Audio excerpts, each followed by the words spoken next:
são 22 municípios, mais de 12 milhões de habitantes e uma série de problemas. Estamos falando da região metropolitana do estado do Rio. Para buscar soluções, foi criada a Câmara Metropolitana, órgão do governo, que trabalha na elaboração do Plano Estratégico de Desenvolvimento Urbano Integrado da região metropolitana.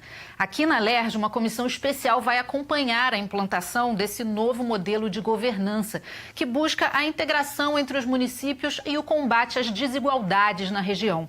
Para discutir o assunto, eu recebo o presidente da comissão, deputado Valdec Carneiro, Paulo Costa, superintendente do Grupo Executivo da Câmara Metropolitana, e Caroline Rodrigues, da ONG FASE, Federação de Órgãos para Assistência Social e Educacional.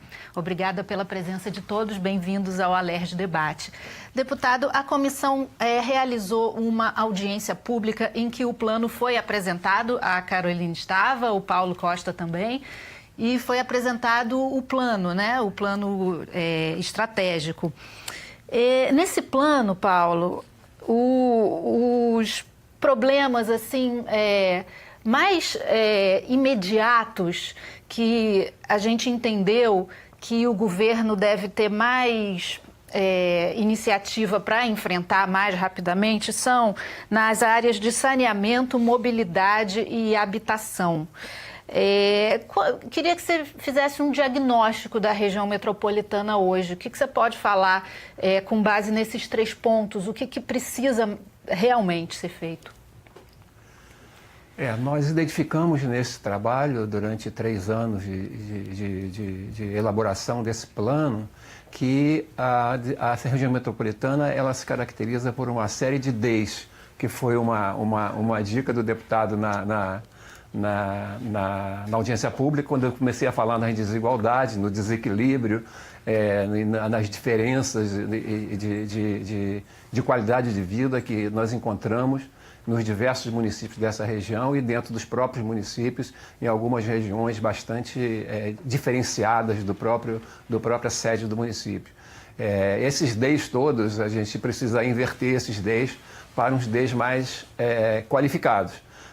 Hoje a região metropolitana carece de saneamento de forma, mas como eu gosto de dizer, a gente tem regiões que estão no século XIX nessa região metropolitana e estão aqui pertinho de nós, não são muito longe. E nós temos regiões que estão no século XXI em diversos aspectos. No saneamento é basicamente uma catástrofe. Temos situações de diferenciação de qualidade de vida que resultam aí na saúde, resultam na impossibilidade das pessoas terem vida normal, de qualificarem a sua qualidade de vida. Tudo isso foi identificado com muita minúcia, com muita qualidade dentro do plano e é a partir daí que nós devemos trabalhar e olhar para isso com otimismo de que nós podemos transformar essa realidade. E é isso que nós queremos fazer.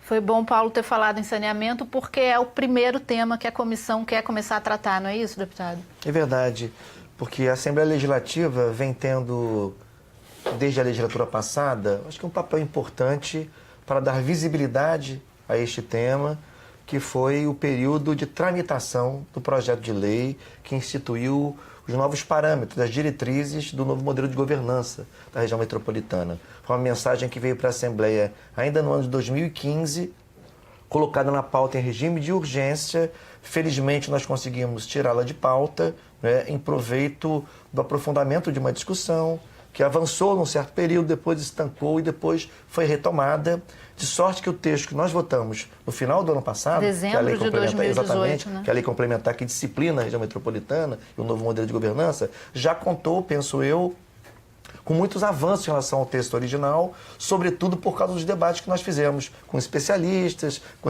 representações do governo e da sociedade civil, que tem entidades que já acumularam muita reflexão e tem muita capacidade de formulação sobre o tema. Uma vez votada a lei e sancionada a lei, acho que a Assembleia passa a ter um novo papel. Além de legislar, ela precisa monitorar, fiscalizar. Daí a relevância da comissão especial, que agora cumpre uma outra fase do papel da Assembleia, que é o monitoramento da implantação do novo modelo fixado pela lei. Nós fizemos uma primeira reunião, que foi muito importante, não foi ainda audiência pública, foi importante para consolidar a participação da sociedade civil no Conselho Consultivo da Região Metropolitana, que já está consolidado, né? E em seguida fizemos a primeira audiência pública, que foi justamente para apresentar esse instrumento de planejamento essencial, que é o planejamento estratégico. Plano estratégico. Né? O plano estratégico. Né? E agora nós vamos começar a ter as audiências temáticas, começando exatamente pelo saneamento, que você muito bem identificou, o Paulo aqui corroborou, como sendo um dos grandes nós, um dos grandes problemas metropolitanos do Rio de Janeiro. Portanto, a gente fala de quanto por cento da população, das moradias ainda sem saneamento? Esse levantamento, existem vários critérios desse levantamento, que em relação ao afastamento do esgoto sanitário, falando de esgoto sanitário, ao afastamento dos resíduos sólidos, mas os indicadores de qualidade que isso representa não passa de 30% se nós levarmos com rigor, se nós levarmos com o rigor da qualidade de um saneamento que se pretende para o século XXI, numa região metropolitana como o Rio de Janeiro, que tem potencial para isso, né? A gente ouviu umas pessoas, deputado, nossa produção foi até a Central do Brasil e nós ouvimos moradores da região metropolitana com as suas demandas, com os seus pedidos e principalmente com as suas reclamações. Claro. Vamos ouvir o que o pessoal fala de saneamento e também de coleta de lixo. Eu não sei nem o que é saneamento básico. Rio totalmente poluído, esgoto, saneamento básico assim é muito ruim. Lixo, é bem difícil passar assim um caminhão de coleta. Valão tudo cheio de capim, rato, tudo que tem que não presta lá. Tem coleta de lixo, mas só onde tem asfalto. Pois é, o pessoal está com muita reclamação aí. Deputado, como é que o senhor pretende discutir aí essa questão de saneamento? Olha, primeiro é sempre bom lembrar quando fazemos esse debate, que talvez o Rio de Janeiro seja o estado mais complexo em relação ao enfrentamento dos problemas metropolitanos. Por quê? Nós temos uma única região metropolitana que concentra pelo menos 70% da população do estado. São 22 municípios dos 92, porém são 70% dos habitantes do estado concentrados na região metropolitana, com tudo o que isso representa de complexidade e quantidade de demandas em várias áreas, né? O que a gente pretende fazer são audiências em que o governo possa apresentar os seus projetos prioritários e a sociedade civil igualmente, o tempo todo estabelecendo esta metodologia, porque o que nós queremos cumprir também é um papel articulador e mediador, não é? Reconhecendo o lugar do governo de executar o que a lei dispõe, mas reconhecendo também o protagonismo da sociedade civil e o conhecimento acumulado de várias instâncias, como eu disse. Então, de saneamento, nós já vamos começar com essa metodologia, haverá uma exposição por parte do governo, haverá uma exposição por parte da sociedade civil, e em seguida faremos debate tentando construir as sínteses possíveis. Ótimo. Agora deixa eu ouvir um pouquinho a Caroline. Caroline, um dos focos do trabalho da fase é a garantia do direito à cidade, né? Isso eu vi lá no site de vocês. É um direito constitucional e que nem todo mundo compreende porque é um conceito um pouco subjetivo. Eu queria que você falasse um pouquinho. O que é hoje o direito à cidade? Na região metropolitana é exatamente enfrentar essa desigualdade que a gente acabou de expressar aqui. A fase tem uma leitura que as cidades são construídas não para as pessoas, mas para escoar mercadoria, para promover aquele desenvolvimento que um dia iria chegar e que não chegou. Então, para a gente, esse debate do direito à cidade só pode ser feito com as pessoas que vivem na cidade. Ele não vai vir por meio de leis, ele não vai vir por meio de representantes que um dia vão conquistar isso para a gente. A gente entende que as pessoas precisam participar da cidade porque elas é que vivem essa desigualdade e elas é que podem construir outro tipo de desenvolvimento para essa cidade, mas é um desenvolvimento em que elas sejam os sujeitos desse desenvolvimento. Protagonistas. E nessa questão do saneamento, eu queria fazer um destaque que a gente acredita que o plano metropolitano é muito importante para enfrentar essa desigualdade, né? Com tantos anos sem ter um planejamento para a metrópole, né? Acho que precisa colocar isso. A gente nunca conseguiu ter, desde 79, né, que a Fundrem deixou de existir, que era o órgão institucional que pensava o desenvolvimento metropolitano.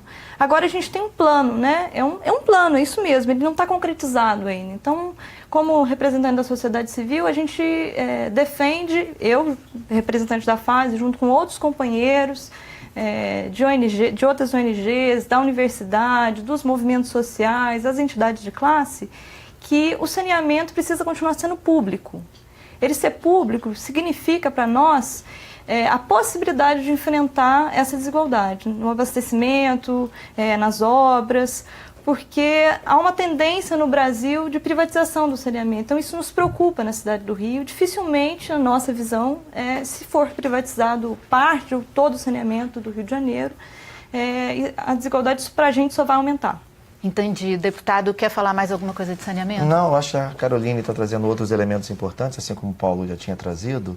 Primeiro, lembrar que na discussão do saneamento, o Rio de Janeiro vive já um impasse há alguns anos, que é o tema sobre a privatização da SEDAI, não é?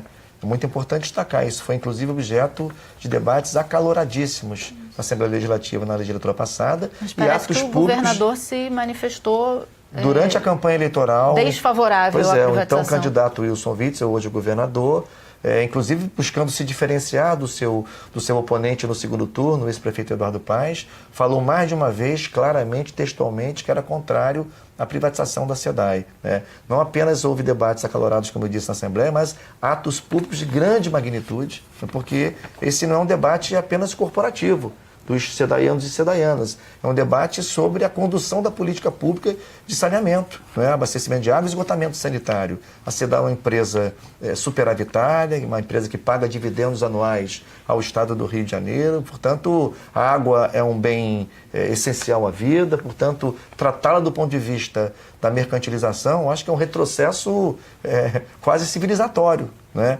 Além disso, como disse a Caroline, nós temos um plano, eu queria até acrescentar, hoje nós temos um plano, mas temos, além do plano, temos uma lei complementar, não é? Que é uma lei que tem uma estrutura diferente de uma lei ordinária, uma lei que fixa dispositivos, inclusive, que buscam assegurar, pode melhorar, acho que tudo pode melhorar, mas a lei já fixa dispositivos para chamar a sociedade civil, né, para a discussão protagonista desse tema, que é desenvolvimento metropolitano, através do Conselho Consultivo, no próprio Conselho Deliberativo, haverá representação do Conselho Consultivo. Então, acho que a gente tem um órgão que vai ser criado, um órgão executivo, né, que é o Instituto Rio Metrópole, né, que vai, digamos assim, ser uma espécie de sucedâneo da antiga Fundrem, enfim. Então, acho que a gente tem alguns elementos